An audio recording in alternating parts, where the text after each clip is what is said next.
DJ Mustard. Steve Lobel. What's up, my brother? How are you? I'm chilling, man. You know, working on this Saturday night. Saturday night, we working, baby. Thanks for keeping your word. Yes, sir. Real quick, man. I know you're a long time. Yeah. And I'm very proud of you. Because you're a businessman and you're a father. Yes, sir. And a family man. But I always wanted to ask you, who's your favorite producer? Who is my favorite producer? I would say Dre, to be politically correct. Why? Why? Because it's Dre and he just got that ear. But I would have to say Lil Jon. Why? Just the run and the vibe, just the whole club scene. That's just like my lane. Like that's where I get a lot of my background from. So I studied him for a long time, as well as Pharrell. But him and Dre was like. Right, and Lil Jon, I like that one. Yeah, Timberland too. Yeah, I like Lil Jon. I won a salsa wall with him. I don't give a fuck. Yeah. Go crazy going on. You remember that song? Crazy, yeah. That crazy close on. Favorite rapper? Yeah. Who's your favorite rapper? Drake. Drake? For sure. Nice. And you work with a lot of people. Yeah. But someone who passed away, who would have you worked with? Pac. Pac. Why?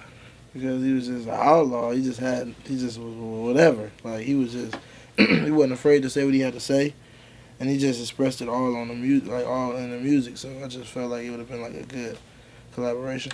He's ahead of his time. For sure. You know, I managed the Outlaws. Did you know that? I did know that. You did? Oh, okay. Oh, my boy. Come on, man. Man, like producing, DJing, discovering artists, traveling. You're all over the place. Tell us about 10 Summers. 10 Summers was initially my album. And I just thought about it. I'm like, what am I going to call my record label? And I was like, 10 Summers. And people kept asking me, why would you name your record label 10 Summers?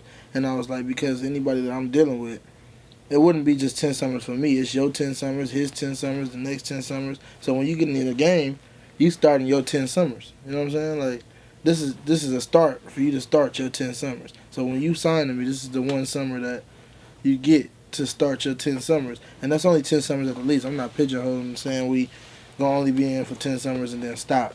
It's just as long as 10 Summers, you gonna get it for 10 Where'd summers. you come up with that? My homeboy Nano, man, he just was like 10 Summers. I used to say it in songs, and I don't know why I used to say it.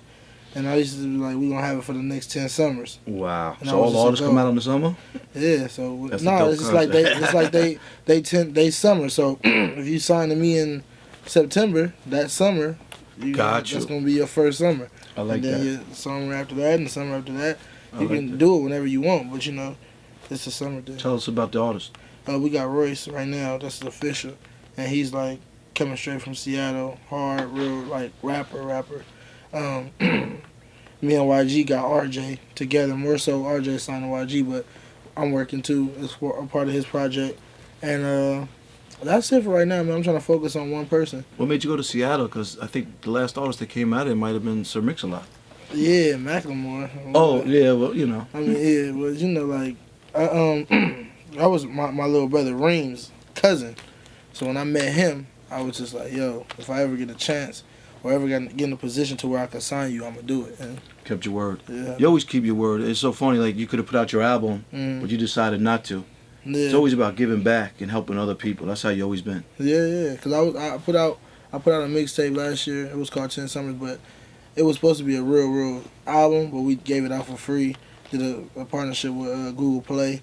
And I did Catch Up before that, and this year I was gonna do it. And I'm just trying to put my people on, put the people around me, get them in situations. As you should. You know. Yes, sir. I call you Dejan. That's your real name. Yeah. Right, and it's funny. How did it all start? Because I met you with Man. Yeah. You DJ'd for Man. You know, my little artist that had Buzzin' and Return of the Mac and all those big songs.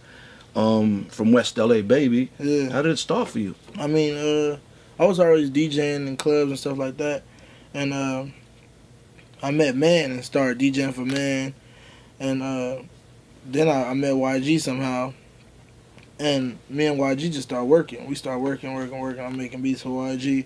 Then I did Rack City for Tiger. That took off.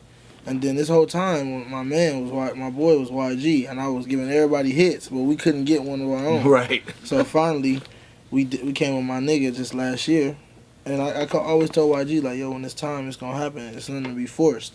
Like we couldn't force it. Like it's just God don't want, like not God don't want us, but God don't want us to do it. But this is not the time right now. It's gonna come when it comes. So when it came, timing's everything. Yeah, timing's everything. So all the records came over the years.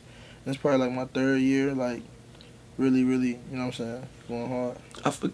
Now that we're talking, I forgot that you started as a DJ. Favorite DJ? Jam Master Jay. No way. For sure. For sure? For sure. That's how I started. Yeah, I know. That means so much to me, man. I had the Jam Master Jay DVDs coming up, like teaching us on the 1200s. Like I've been had all that. Like I've been. Like getting the chills, man. Like that means a lot to me, man. Because I wouldn't be sitting here if it wasn't for Jam Master Jay. Yeah, that was he was one of the greats, and after him, I would have to say Jazzy Jeff.